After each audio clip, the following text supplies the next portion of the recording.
উনি নিজে বলেছিলেন যখন উমরপুর মোড়ে এনএইচ এর উপর রোড ব্লক হয়েছিল তখন তাদের এসপি আনন্দ রায় কি করছিল, আশপাশের থানাগুলা কি করছিল, বিভিন্ন থানা থেকে যখন 50,000 লোক রাস্তায় দাঁড়িয়ে গেল, রোড ব্লকেট হলো, আইন শৃঙ্খলা দেখার দায়িত্ব কার ছিল? পুলিশের।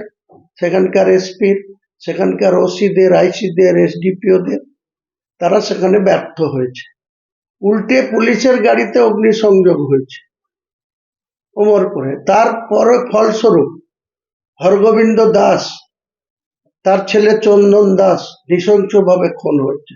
এই দায় কি মমতা ব্যানার্জির সরকার এড়াতে পারে?